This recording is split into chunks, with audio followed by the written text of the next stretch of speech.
സംസ്ഥാനത്ത് മഴ മുന്നറിയിപ്പിൽ മാറ്റം. അതിശക്തമായ മഴയ്ക്ക് സാധ്യതയെന്ന് കേന്ദ്ര കാലാവസ്ഥാ വകുപ്പ്. 2 ജില്ലകളിൽ ഓറഞ്ച് അലർട്ട് പ്രഖ്യാപിച്ചു. തിരുവനന്തപുരം, കൊല്ലം ജില്ലകളിലാണ് ഓറഞ്ച് അലർട്ട്.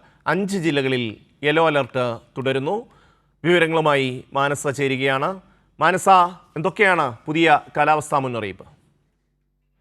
ഷമി, കേന്ദ്ര കാലാവസ്ഥാ വകുപ്പിന്റെ ഏറ്റവും പുതിയ മുന്നറിയിപ്പ് പ്രകാരം നിലവിൽ 2 ജില്ലകളിൽ ഓറഞ്ച് അലർട്ട് പ്രഖ്യാപിച്ചിരിക്കുകയാണ്. അതായത് ഇന്ന് അതിശക്തമായ മഴയ്ക്ക് സാധ്യതയുണ്ട് എന്നതാണ് മുന്നറിയിപ്പിൽ പറയുന്നത്. അതോടൊപ്പം തന്നെ 5 ജില്ലകളിൽ യെല്ലോ അലർട്ടുമുണ്ട്. ഇന്ന് 7 ജില്ലകളിലായിരുന്നു യെല്ലോ അലർട്ട് ഉണ്ടായിരുന്നത്. അതിൽ 2 ജില്ലകൾക്കാണ് ഓറഞ്ച് അലർട്ട് പ്രഖ്യാപിച്ചത്. ബാക്കിയുള്ള 5 ജില്ലകളിൽ യെല്ലോ അലർട്ടുമാണ്. തിരുവനന്തപുരം, കൊല്ലം ജില്ലകളിലാണ് ഓറഞ്ച് അലർട്ട്, അതായത് അതിശക്തമായ മഴ മുന്നറിയിപ്പ് നൽകിയിരിക്കുന്നത്. ബാക്കിയുള്ള പത്തനംതിട്ട, ആലപ്പുഴ, കോട്ടയം, ഇടുക്കി, എറണാകുളം ജില്ലകളിൽ യെല്ലോ അലർട്ടും തുടരുകയാണ്.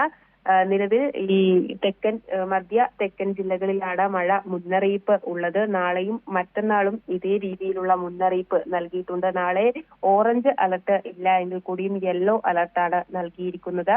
നിലവിൽ അറബിക്കടലിൽ ചക്രവാത ചുഴിയും അതോടൊപ്പം തന്നെ ബംഗാൾ ഉൾക്കടലിൽ ന്യൂനമർദ്ദവും രൂപപ്പെട്ടതിന്റെ സ്വാധീന ഫലമായാണ് മഴ ലഭിച്ചുകൊണ്ടിരിക്കുന്നത്. ഇത് 2 ദിവസം കൂടി തുടരും എന്ന മുന്നറിയിപ്പാണ് കേന്ദ്ര കാലാവസ്ഥാ വകുപ്പ് നൽകുന്നത്. അതോടൊപ്പം തന്നെ മുന്നറിയിപ്പിന്റെ ഭാഗമായി കേരള തീരത്ത് മത്സ്യബന്ധന വിലക്കും ഏർപ്പെടുത്തിയിട്ടുണ്ട്. നിലവിൽ നാളെ വരെയാണ് മത്സ്യബന്ധന വിലക്ക് ഏർപ്പെടുത്തിയിരിക്കുന്നത്. മഴ ശക്തമാകുന്ന രീതിയിൽ ഒരുപക്ഷെ മത്സ്യബന്ധന വിലക്കും നീട്ടിയേക്കാമെന്ന അറിയിപ്പാണ് വരുന്നത്. അതോടൊപ്പം തന്നെയാണ് താഴ്ന്ന ഭാഗങ്ങളിൽ താമസിക്കുന്നവരും മലയോര മേഖലകളിലുള്ളവരും അതീവ ജാഗ്രത പാലിക്കണമെന്ന മുന്നറിയിപ്പ് ഉണ്ട്. എന്നാൽ ആശങ്കപ്പെടേണ്ട സാഹചര്യമില്ല എന്നും കേന്ദ്ര കാലാവസ്ഥാ വകുപ്പ് വ്യക്തമാക്കിയിട്ടുണ്ട്.